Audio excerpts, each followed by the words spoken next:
हमारे देश को एक समय सोने की चिड़िया कहा जाता था, जिसमें अपार सोना था।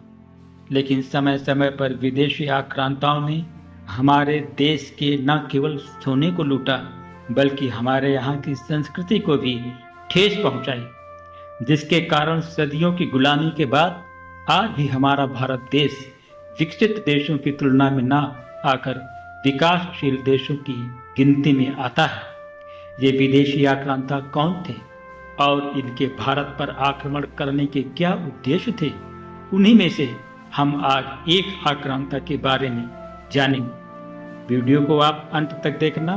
चैनल पर पहली बार आए हैं तो चैनल को सब्सक्राइब करके बेल आइकन का बटन प्रेस करना। आज की वीडियो में हम जिस विदेशी आक्रांता की बात करेंगे उसका नाम है तैमूर लंग। यह समरकंद का शासक था। एक पैर से लंगड़ा कर चलने के कारण ये इतिहास में तैमूर लंग के नाम से प्रसिद्ध है।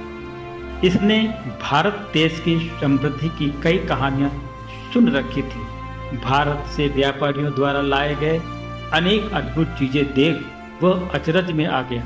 तब से वह भारत पर हमला करने के सपने देखने लगा और बहुत जल्द उसका सपना पूरा भी हुआ। उसने अपने पौत्र पीर मोहम्मद के नेतृत्व में सेना भेजी, जिसने कच्छ और मुल्तान पर अधिकार कर लिया। सतलुज नदी के किनारे तैमूर भी उनसे आ मिला तथा उसने दिल्ली पर आक्रमण करने का निश्चय किया। उसने 1398 ईस्वी को दिल्ली के सुल्तान महमूद पर आक्रमण कर दिया। वह एक अयोग्य सुल्तान था और तैमूर के हाथों परास्त हुआ और अपनी जान बचाकर दिल्ली से भाग गया। तैमूर ने दिल्ली में कत्लेआम की शुरुआत की। उसने हजारों नागरिकों का वध करवा दिया, कई को गुलाम बना लिया तथा करोड़ों की संपत्ति लूटी। एक इतिहासकार के अनुसार हिंदुओं के सिरों के ऊंचे ऊंचे मीनार खड़े किए गए। उनके शवों को हिंसक पशुओं तथा पक्षियों ने अपना भोजन बनाया। जो निवासी जीवित रहे उन्हें मुसलमान बना दिया गया। विजेता को अपार धनराशि लूट में प्राप्त हो। प्रत्येक सैनिक धनी हो गया। इतिहासकार डॉक्टर ईश्वरी प्रसाद के अनुसार शहर पूर्णतया लूटा गया और निवासी कत्ल कर दिए गए।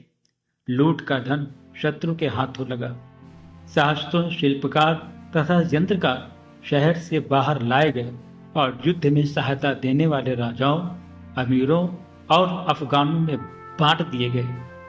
जफरनामा के लेखक ने लिखा है कि नगर को लूटा गया तथा जहां पना और सीरी के अनेक महल नष्ट कर दिए गए। हिंदुओं के सिरों को काट काट कर उनके ऊंचे ढेर लगा दिए गए। उनके धड़ हिंसक पशुओं पक्षियों के लिए छोड़ दिए गए। जो निवासी किसी प्रकार बच गए वे बंदी बना लिए गए। लेखक लीन पूल ने लिखा है, इस लूट के पश्चात तैमूर का प्रत्येक सैनिक धनवान बन गया तथा उन्हें 20 से 100 तक गुलाम अपने देश ले जाने को मिले। तैमूर ने स्वयं अपनी आत्मकथा में लिखा है, मेरी पूरी फौज शहर में बिखर गई और उसने लूटपाट और कैद के अलावा कुछ परवाह न की। यह सब कुछ अल्लाह की मर्जी से हुआ। मैं नहीं चाहता था कि नगर वासियों को किसी भी प्रकार की तकलीफ हो, पर अल्लाह का आदेश था कि नगर को नष्ट कर दिया जाए। वह 15 दिन दिल्ली में रहने के बाद मेरठ होता हुआ हरिद्वार पहुंचा। वहां भी उसने लूटपाट मचाई तथा प्रत्येक घाट पर गाय का कत्ल करवाया। इतिहासकार लेन पूल के अनुसार कत्लेआम के यथार्थ उत्सव के उपरांत तैमूर ने अल्लाह को धन्यवाद दिया और समझा कि उसका भारत आने का उद्देश्य सफल हुआ। हरिद्वार के बाद वह जम्मू को लूटता हुआ लौट गया। उसने खिजर खां को पंजाब का सूबेदार बनाया।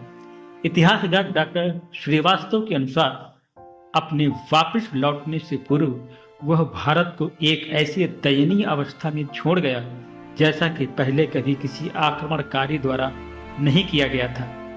उसके आक्रमण के संबंध में पंडित जवाहरलाल नेहरू ने अपनी पुस्तक भारत की खोज में लिखा है, उसने अपने समस्त मार्ग को उजाड़ दिया तथा कत्ल किए गए मनुष्यों की खोपड़ियों से पिरामिड जैसा द्वार सजाया और दिल्ली वास्तव में एक मृतकों का शहर हो गया। तैमूर के चले जाने पर दिल्ली सल्तनत ने बहुत विनाशकारी प्रभाव पड़े, जो इस प्रकार हैं।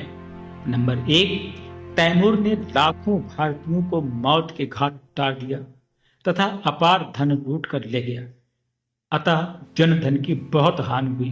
नंबर 2, तैमूर के आक्रमण से अराजकता फैल गई। मालवा, गुजरात और जौनपुर ये सब सल्तनत से अलग हो गए। नंबर 3, इस आक्रमण से दिल्ली साम्राज्य तथा तुगलक वंश का पतन हो गया। नंबर 4, लाखों शवों के सड़ने से महामारी फैल गई। उसी के आक्रमण के बाद देश में अकाल पड़ गया, अतः जनता की स्थिति अत्यंत शोचनीय हो गई।